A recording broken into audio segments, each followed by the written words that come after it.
Well, there seems to be a new latest and greatest thing in the road cycling industry, and that's dropper seat posts. And dropper seat posts have been around for a long time in the mountain bike industry, and now we've seen Mohoric use it in a pro race in the Milan San Marino, and he's used that very effectively and says that it gives him an advantage when he's cornering because he can lower his center of gravity, and also he can get into a more aero position because now the Super Tuck has been banned by the UCI. So is this really going to give us an advantage? And we're going to see these being fitted to all the latest and greatest bikes. Well, let's roll it intro. Let's have a bit of a discussion about what could be the benefits or downfalls of this type of system.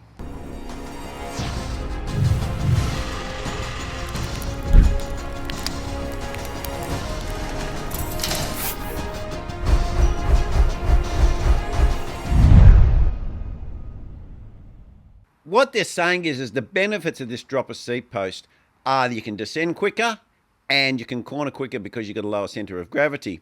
Well, let's just have a look at the Aero Advantages that they're saying that they're going to get compared to what we're doing traditionally. Now, traditionally, if we look at a time attack bike or a triathlon bike, what they actually try to do is the opposite. They try to lower the front of the person, and that's why they have a different handlebar, different cockpit system. And what they do is they use smaller cranks so they can get into that position because they haven't got so much knee lift. And that means you have to raise the seat. So what they're actually doing in reality is the opposite. And the reason why they do this is because when you have a body that's like this and you look at the back of it here, this part here is turbulated air. But when you get the back lower like this, even though it may be higher, you get less disturbance, which means less drag, and you go faster. Now let's talk about cornering speed. Now cornering speed, they're saying that because you can lower that seat and you can lower your center of gravity, you can corner faster. But there is a number of different ways to do that. And you can have different frame designs where the bottom bracket is lower, so therefore your seat height is lower and so forth.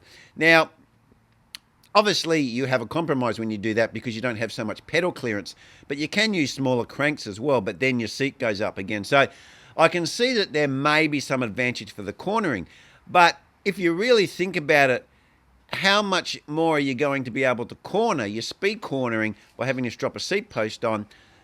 I don't know if over a whole race it's really going to be that significant, although maybe there is some marginal gains there.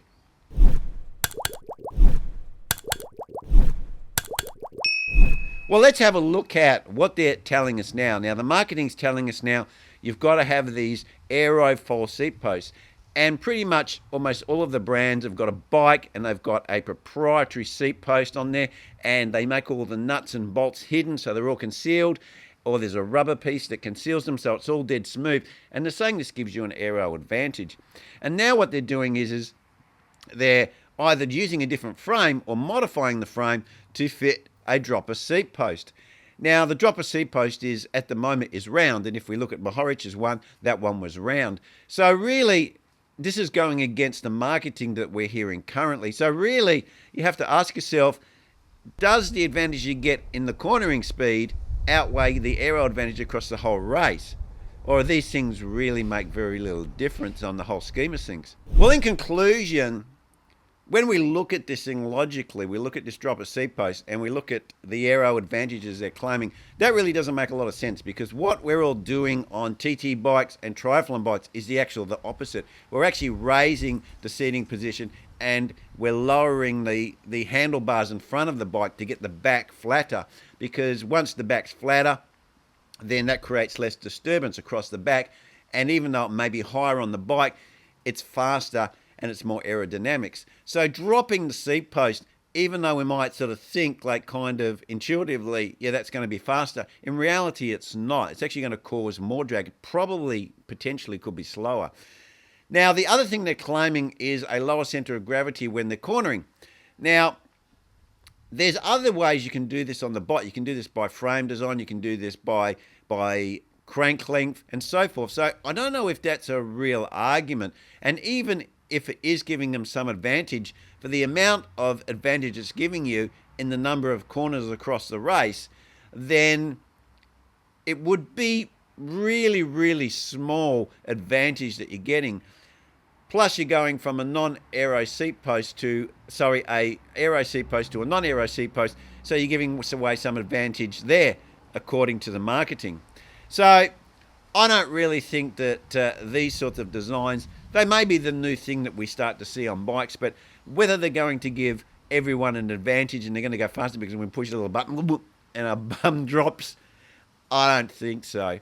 Well, I don't think I'll be buying one anyway. But leave your comments down below. What do you think about this drop of seat post? Can you kind of see they're a great idea? Or can you see that, hang on a sec, this doesn't kind of add up? And let me know what you think down below. And then smash the like button, because as we know, when we hit this like button, it helps the algorithm of YouTube, and YouTube likes that and then shows the video to more people. And also, if you're a Ninja Watcher and you're not one of these subscribers, well, subscribe down below. That'd be really appreciated. And I will see you next vid. Cheers.